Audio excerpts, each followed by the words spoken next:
Welcome, listeners, to the NKNews Podcast, recorded here in Seoul on July 25th, 2018. I am your host, Jacko Zwetsloot. Joining me today in the studio is Peter Ward, and we're going to be talking about economy and economic change and the price of fish in North Korea. Once again, NK News is offering a free year's subscription to one reviewer who reviews our podcast, not only at iTunes, but also at other platforms. And you can save $50 off your nknews.org subscription by using the code podcast at the checkout. Don't forget, if you like this podcast, please share it with others so that our listenership will grow. And for our listeners who are not watching this on the video live stream, I'm doing this podcast shirtless because it's really hot here in Seoul this summer. Peter Ward is a North Korea researcher, just about to graduate with a master's degree from Seoul National University in Sociology with a thesis dissertation on the North Korean fishing industry. He earlier received a BA in Korean history from Korea University. He currently writes analysis for NK Pro, that's our part of the NK News umbrella. And just last week, he returned from a 3-week trip to the north, and we're going to learn a little bit about what he saw there. So, Peter, when I was young, we used to say in Australia, what's that got to do with the price of fish? Which I think was probably just a nicer way of saying, so what? Or, yeah, and, but your MA thesis has something to do with the price of fish, or the price of fish has something to do with the North Korean economy. Please, what's it all got to do with the price of fish? Who ultimately decides what the price of fish is, and who profits from fish? So who is making the money out of fish sales? And in the 1970s and 1980s, the price of fish was controlled by the state at every single level. You know, from the docks themselves all the way to the plate, it was controlled by the state. But from the late 80s, that system started to break down, and prices began to be set by individuals who began to trade in fish, and by captains who also started to become independent or quasi-independent from the state. So they started to sell their own produce, and fishermen started to sell their own produce too. And this started on the far, far sidelines of the economy in every sector. And in some sectors, prices continue to be set by the center, and the center still maintains a great deal of control. But in the fishing industry and in other sectors, in other food sectors and in other parts of the economy, prices are increasingly being set by producers and by traders. Were prices originally set in monetary terms or in terms of ration coupons or something like that? That's a very good question. Both. There is a controversy in economics or in the study of economic systems as to whether money under socialism has an active or a passive role. Right, and we know that Andrei Lankov, for example, has written a number of times that money essentially had no value in North Korea, at least in the early decades. Right. What what Professor Lankov would argue is that for the average North Korean consumer, what matters is the allocation you receive from the state, and that was given in coupons. It wasn't given in money. Right. And would that also be true for buying and selling fish from the ship to the plate, as it were? My understanding is yes. It was all done through administrative orders. So the state would order that the fishing trawler hand over the fish to the wholesale, the sangsa, like the wholesaler. Yeah, the wholesale middleman, which was also controlled by the state, and the middleman would then direct the fish to the shops where it was to be sold. And it wasn't really sold at all. It was given to the consumer or given to the customer who had the coupon. The coupons were issued by the state, of course, as well. But now you're saying it's more of is it market forces? Can we call it that? You've got to decide what market forces are. Supply and demand from my Year 10 economics textbook? Well, that's exactly what it is, yeah. And that's the case in many sectors of the economy. In fact, the state has basically ordered that every sector of the economy, to some extent, utilize market forces. Is that a result of, or an unintended consequence of, the public distribution system having broken down in the 1990s? In consumer goods, yes, but in the defense sector, for instance, for my sins, one of my hobbies is reading North Korean official publications, and while I was in the North this time, it's a big sin. Well, technically speaking, it's probably illegal under some South Korean law to even read this stuff. But one of the things I read recently, which was so exciting, I ran down the stairs to the bookshop to try and buy my own copy of it because it was my friend's magazine, was that the state has issued rules in the last couple of years, said to enterprises that there are no limits to where market forces can be utilized, so long as it agrees with the state's objectives. When you say no limits, do you mean no sectors of the economy are untouched by market forces? So the state has said, so it doesn't call them market forces, it calls them order contracts. And order contracts involve state-owned enterprises setting their own prices in consultation with consumers. And consumers can be other factories, consumers can be shops, consumers can be literally you and me. It says that there should be no limits on where order contracts can be used. They can be used in every sector of the economy. Now, is that a deliberate, using that term order contracts, is that a deliberate choice to avoid using terms like market force or supply and demand? They increasingly do talk about supply and demand as being important in price setting, and it's more prominent now than it's ever been in their discourse. But yes, they don't use markets, and they don't use the word market very much. They use it a bit, not anywhere near as much as we would, and they would avoid terms like market forces. Now, in the fish market then, so back to the price of fish, we've heard that in North Korea, you've got obviously the North Korean official currency, but there's also people dealing in hard currencies, so that'll be sort of a combination of US dollars, euro, and Chinese renminbi. How does that work in the fish market? Is it all Korean won? Is it a mixture of different currencies? Is it one for the wholesale and one for the retail? My understanding is of late, in the last 10 years at least, since the currency reform, most large wholesale transactions are handled in foreign currency. So when you're dealing in large amounts of product, generally speaking now, since the currency reform, foreign currency is preferred. Before that, no. There was no like sort of blanket preference, but since the currency reform. And I mean now state-owned enterprises are encouraged to use foreign currency if needed. As in state-owned enterprises now are allowed, at least most state-owned enterprises are now allowed to have foreign currency bank accounts and can engage in foreign currency transactions with one another. Yeah, so foreign currency bank accounts in a North Korean bank correct is now a legal thing. It's legal. How recent is that? It dates to 2014, so far as I know. Wow. I read it actually at the airport a couple of days ago. I found it in one of their publications. Yeah. It's all well and good hearing rumors. It's all well and good hearing it from a number of reliable sources. But when they admit it openly in their own publications, that's a big deal. It was in 1984, so they were trying to introduce what was called the Industrial Combines Reform, and they were debating, what size enterprises should be. Basically the idea was you'd create larger enterprises which would be easier to manage and easier would find it easier to interact with one another. Anyway, there's a lot of reasons why they were doing it. But one of the proposals put forward was that enterprises, especially trade enterprises, would be able to trade with each other in foreign currency. And Kim Il-sung directly vetoed this. And he said in a speech that this represented a violation of state sovereignty. And now it's part of the system. And they openly admit it. Wow. Have you heard or read any stories or seen any evidence yet that a North Korean with one of these bank accounts can just go to an ATM with a card and pull out some US dollars? Is that a real thing, or am I imagining it too far here? So North Koreans, I've heard stories, North Koreans do use foreign currency in shops. Right, but they might just hold it in cash under their mattress, right? But to actually have it in a bank account and then coming out through an ATM, that'd be a different story, wouldn't it? So I've only saw one ATM in the country, and that was at the airport, and it wasn't working. I can say that I think that the state has a plan for this, and it's had for about the last, I don't know how long they've been trying to do this, but I imagine since the early 2000s is my understanding. You park your money in foreign currency bank accounts, or rather you park them in foreign currency payment mechanisms like the Nare card or the Kumgil card, which is newer. It's issued by the Daesung Bank. The Nare These card are prepaid, sort of like you load up money onto a card and then you spend it until it's down to zero and you load it up again, right? Right.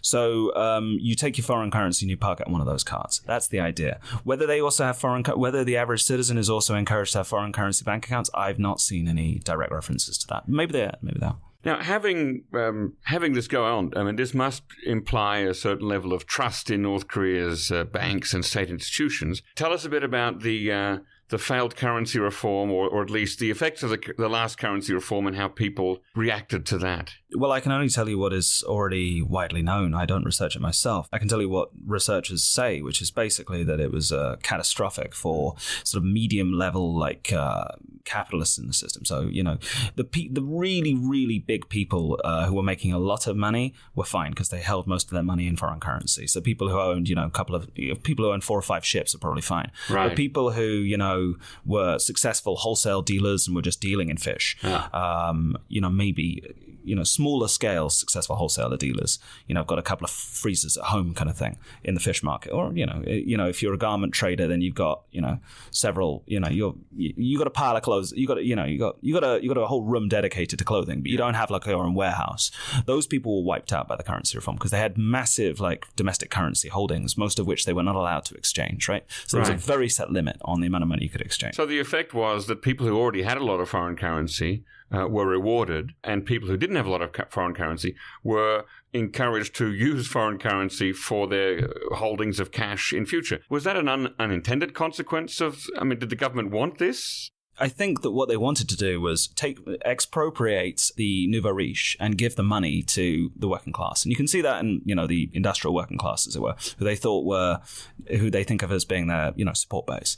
So what they did was they tried to expropriate these people who had this large pile of cash at home. And they're still very concerned about the fact that there are large cash holdings which are not in state banks and which are not in state-owned enterprises. And they talk about it a lot. What they did was try and expropriate these capitalists, or whatever they would call them, and direct those funds towards people who they considered to be their support base. And for a little while, it worked, right? So to start with, you had this massive wage hike as well, and workers were able to, go to the local market or go to the local, shop and buy stuff that they'd not been able to buy. But before too long, inflation wiped out most of the gains. So wait, let's just go back a step here. Who is the support base of the North Korean government?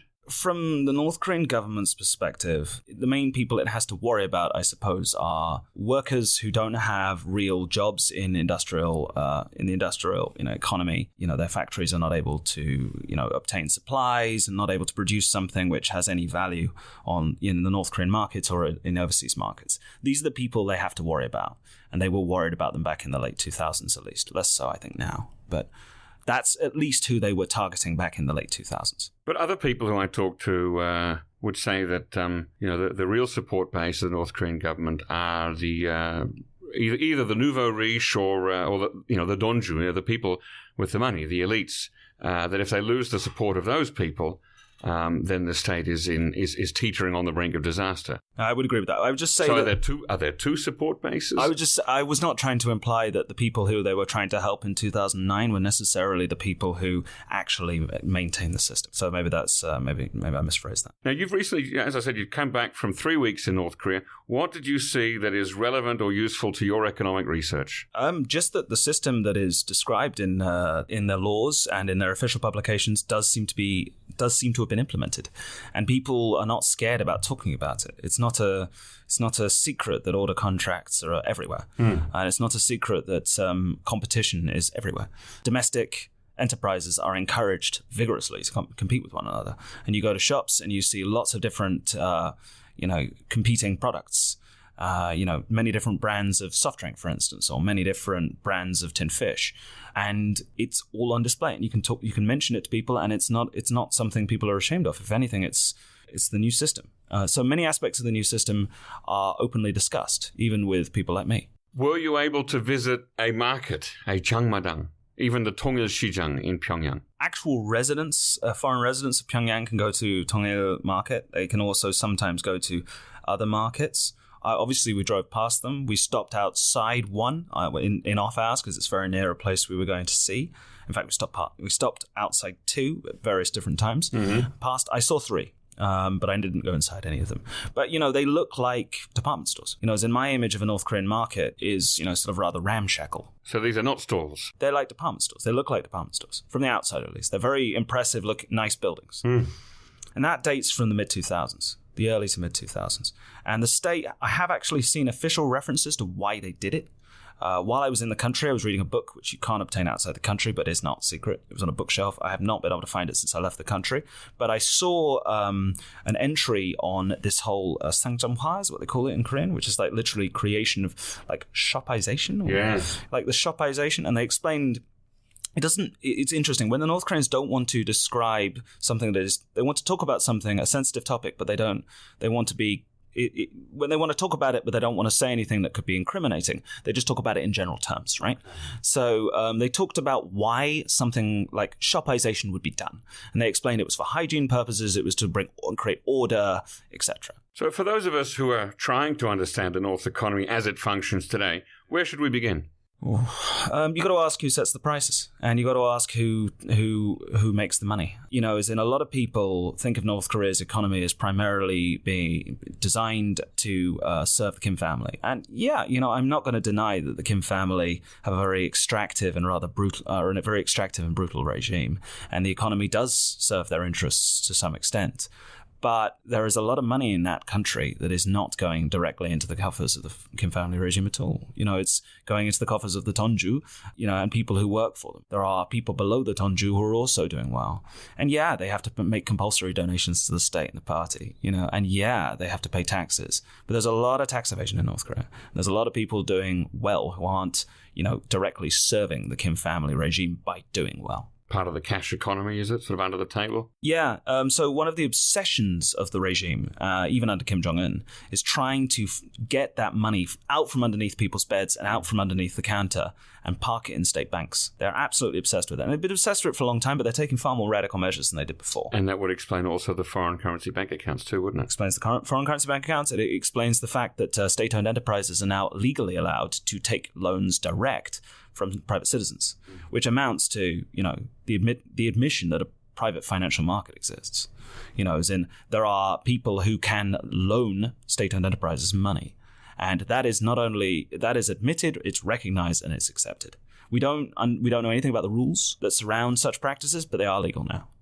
Maybe we'll hear something soon, or maybe I've missed something. But so far as I know, all we have is oblique references. So the Enterprise Act and the Farms Act, both of 2014, revised, amended in 2014, both include references to farms and state-owned enterprises being permitted to take so-called unused cash of residents direct and use it, mobilize and utilize it. Yeah. So as I understand from you then that the economic changes that have occurred under Kim Jong-un represent a dual attempt by the state to cohabit with market forces on the one hand, but also maintain and even strengthen state control over the surplus which is generated. I think it's as an accurate summary as I've been able to achieve so far. So now you've mentioned that enterprises now have rights to set their own prices and decide what to buy and who to buy it from. So they're no longer told a clothing manufacturer, you must buy your textiles from this factory and you must source it to this department store. They can decide all these things now.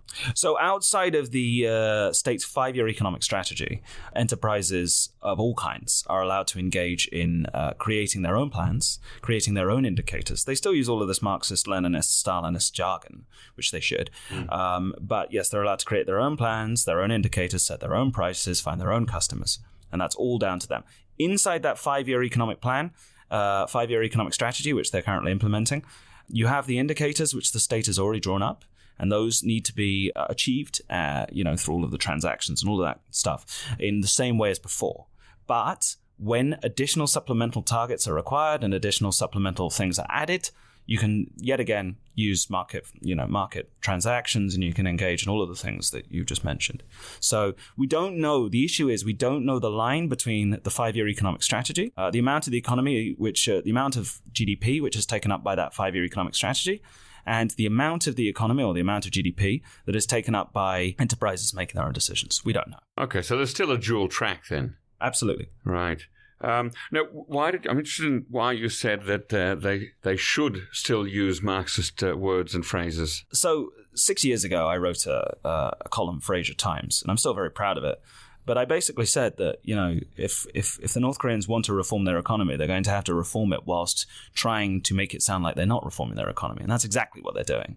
You have to use the same jargon. You have to make it sound like nothing is changing, or things are changing, things are changing in line with what has already happened. You can't, Kim Jong-un and Park Bong-joo can't wake up one morning and say, this socialism business is a bunch of crap. Let's go for capitalism. They can't do that. They're limited by the ideological framework and the burden of the past, should we say. They're limited by the burden of the past. So you're talking about the messaging that they give to their people rather than the actual substance of it. So Absolutely. It's sort of socialist in form, capitalist in content. Would that be an accurate summary there? Absolutely. Yeah. Okay. Now, why then can't they go the way of China with reforming their economy? Well, maybe they will. But China has said, Mao was great in. There was even a number. I can't remember what it was now. 70-30. Thank you. Mao was right in 70, wrong in 30. So they were able to not be so burdened by the past, and even use words like reform, which you'll agree in North Korea you can use word like measures, but you never say the word reform. You never say opening. Tell me why that is. What's different between North Korea and China? Back in the 1980s, Kim Il-sung and Kim Jong-il, who were basically until the late 80s, father and son, right? But they were until the late 80s. It looks like they were both in charge of the country, and they debated and seriously considered reforming the country and decided against it. And when they decided against it, they started referring to the word reform as being a swear word. And especially as the Soviet Union started to reform, it became more and more of a swear word in North Korean ideological discourse. So the use of the terms, especially reform, but I think opening too, they're just absolutely taboo. And they remain taboo today. If you read North Korean newspapers, you'll see reform referenced when it is in quotation marks and in extremely derisory context. So that's why they won't use those terms. But why, though? Why are they bounded by this history in a way that China was not? It's a family regime. It's a dynasty. And the man in charge now obtains his legitimacy partially through his bloodline. There are some things that Kims can do and no one else can. So if Kim Jong-un were to say, as the Chinese did, look, my granddad was right in 70%, wrong in 30%, are you saying that he would undercut some of his own legitimacy? I think he probably thinks so, yeah. Whether he's right or not, I don't know. Maybe he doesn't think so, but I think so, yeah. And what about the existence of a competing state in South Korea? Does that also present a challenge to actually doing reforms in North Korea? Yeah, well, Andre would say so. So Professor Lankoff would definitely say so. I think it does. I think, South Korea is immensely wealthy, and North Koreans know that. That means that, socially speaking, the regime has to keep a very, very tight grip on the country. And when you have such a tightly controlled society, it is very difficult to reform the economy. There are lots of economic costs and impediments posed by keeping people strictly within strictly within a certain area in which they're allowed to live, their province or a county. They have this thing. What do they call it? What's the official term? Like the travel order, 여행질서. The whole sort of like you have the whole a permit to leave your province or something. Right, you need permits to leave your province. There's a strict and tight control over information inside the country, and not all information is, about the Kim family. There's a lot of information out there which could be very helpful for people who want to start businesses and who want to innovate. And the regime is quite serious about science and technology and innovation, but they don't let their people access the internet, and useful sources of information remain completely cut off from North Korean people. So there's a lot of costs associated with that level of social control. Well, let's talk a bit about agricultural reforms and farmers, because that's a big thing, obviously. North Korea is still, just a broad question throwing out here, ballpark figure. What percentage of the North Korean economy is farming, is agriculture? My memory, 20%, but okay. I'm not absolutely certain. What can farmers do now, and what can agricultural cooperatives do now that they weren't able to do before? How's that working out? So I went to a collective farm while I was there, and we met a model family, and me being me, I of course immediately brought up economic reforms, and I asked him... Without using the word reforms? No, of course, it's 포전 담당 책임제, right? So it's the field responsibility system. And, it's the correct ideological term. You're like, so what does it mean? And, he says we conserve collective management whilst, providing better incentives or something like that. And then you're like, oh, okay. And I heard that, so what percentage of what you produce do you give to the state? And he said 40%. Now, might be wrong. We've heard 70% elsewhere. We don't know. Where was this collective farm in? It's the 미곡 협동농장. So it's in Hwanghae. It'll near Sariwon. But so what that means is, so you'll have a plan. The state will give you a target. You fulfill it. You give a certain percentage of your fulfillment of what you fulfilled to the state. You keep the rest, and you can sell it on the market. You eat it. Do whatever you want with it, and then you'll have your own private plot. And the farm will also have the right to engage in other forms of economic activity on the side, so-called buop. So, the farm might start its own greenhouse on some wasteland or wherever. Farmers will also have their own private plots at home, and they'll produce stuff on that. They decide what they produce.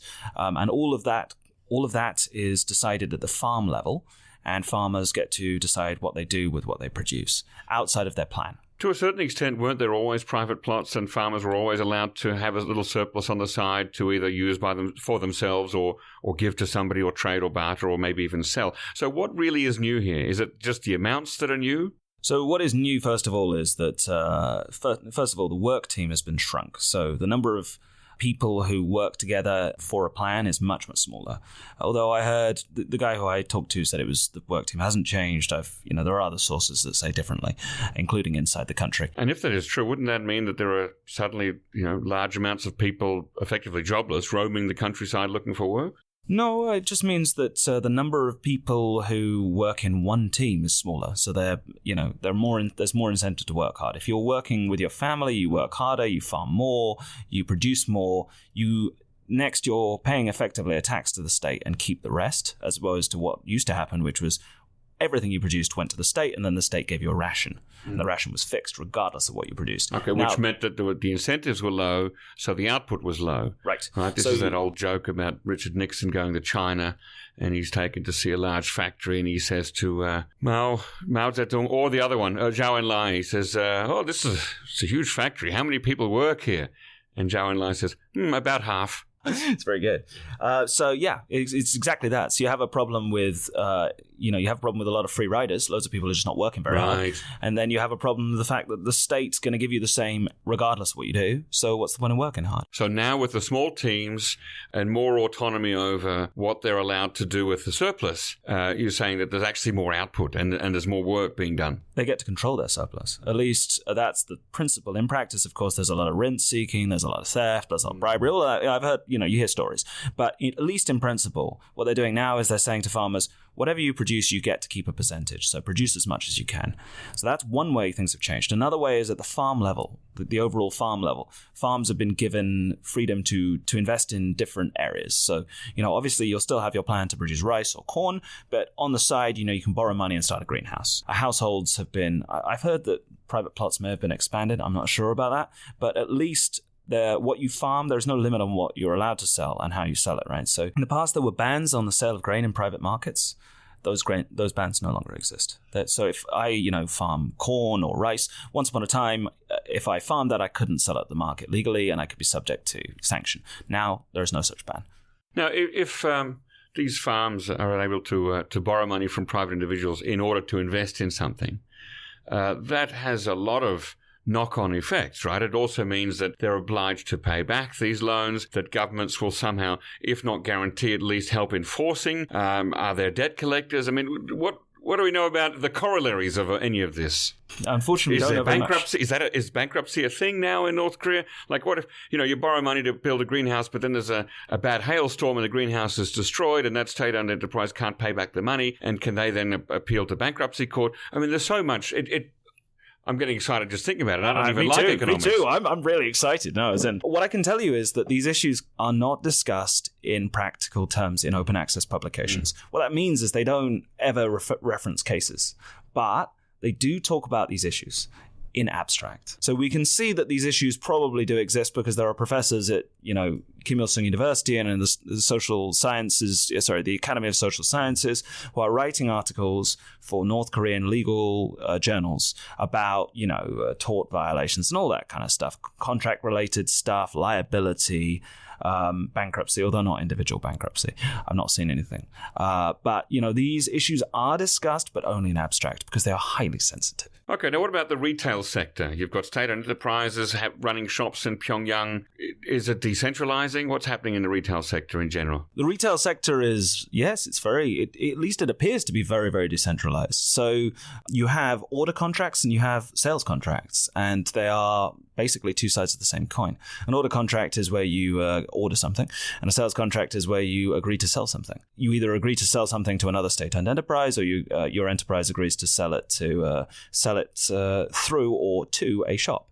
The sales contracts are big in the North Korean economy. At least it looks like it. And the reason why I say so is because you look at the drink stands and you go to the shops and you see a wide range of products produced by loads of different factories. But let me just throw out a hypothetical there. Imagine you're a state-owned enterprise and you want to open your own dedicated shop rather than selling a little bit in somebody else's shop. Do you pay rent to rent a premises?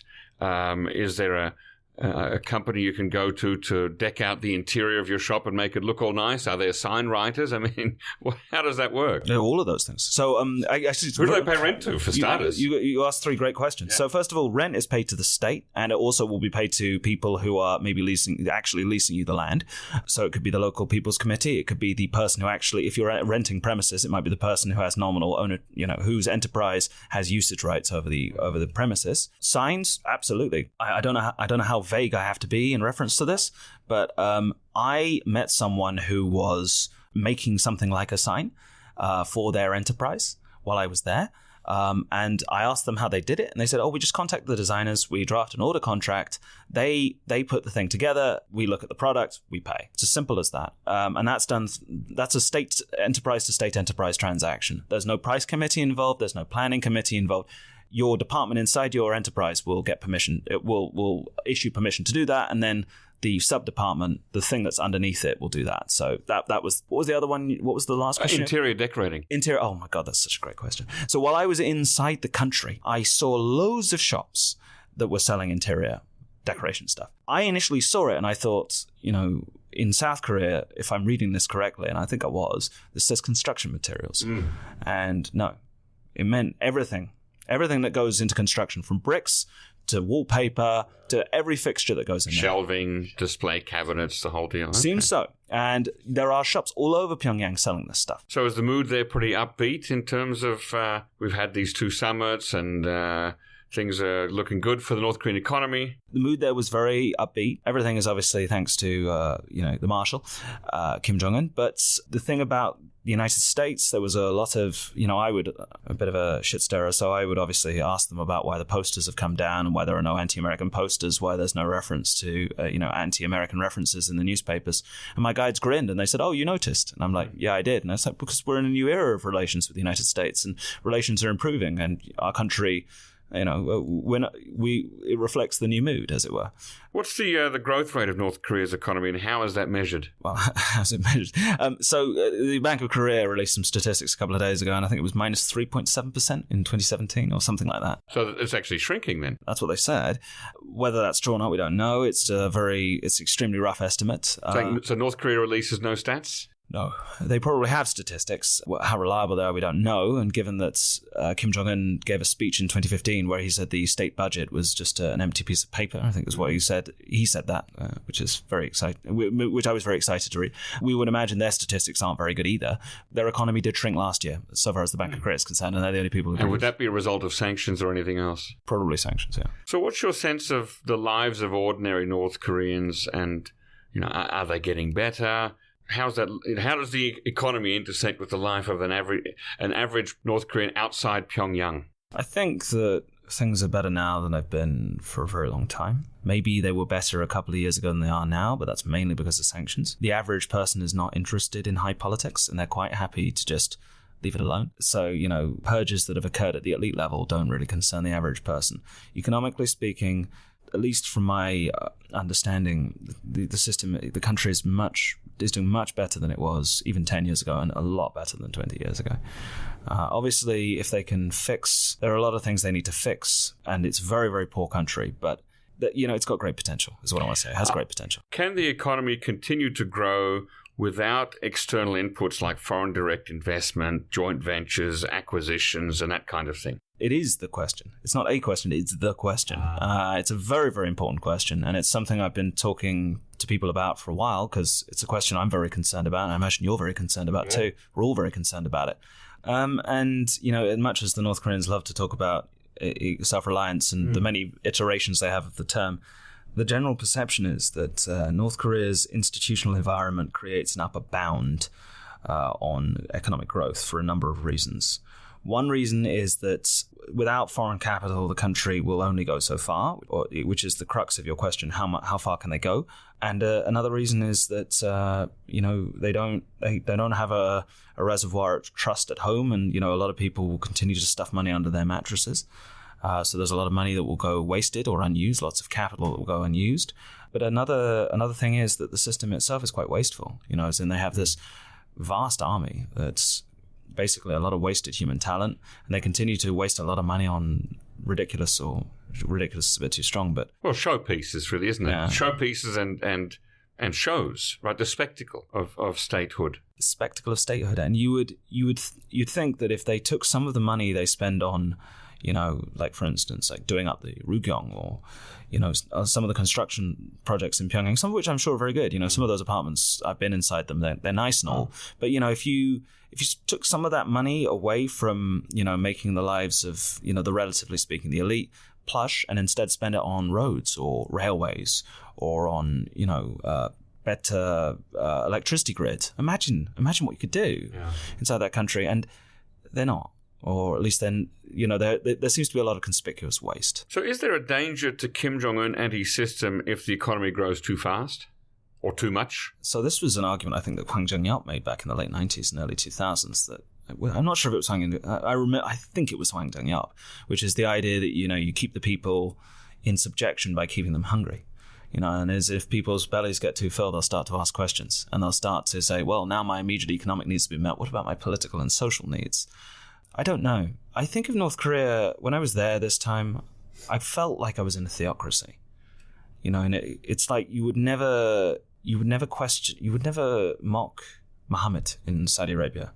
You would never question the divinity of Allah in Iran. You just wouldn't do it. And if you do, you're stupid and you'll be shoved on a plane. And if you're lucky, you're shoved on a plane, you leave the country. If you're not, much worse. And it felt like that this time. Personally, I think that if they can unleash the forces of economic growth, it'll be good for the people and the regime will probably survive and adapt and change. That's what I hope for. And I think it's our best bet at this point because the alternative is probably the system exploding, something, nuclear weapons potentially being used, a lot of people dying either way, foreign interventions. It's going to be really, really messy if that system collapses. So what we're going to hope for is evolution and gradual change. I hope we can find a way to make that country grow and grow rapidly because I want those people to have better lives. And if it has to be under the Kim family regime, then so be it. So long as people are eating better and living better, I can live with them living under the Kim family regime. And I think it's better than state collapse and bloody mayhem. But maybe I'm a bit too cynical and a bit too old. Okay, well, thank you, Peter Ward, for joining us today on the NK News Podcast. We hope to have you here again in the near future.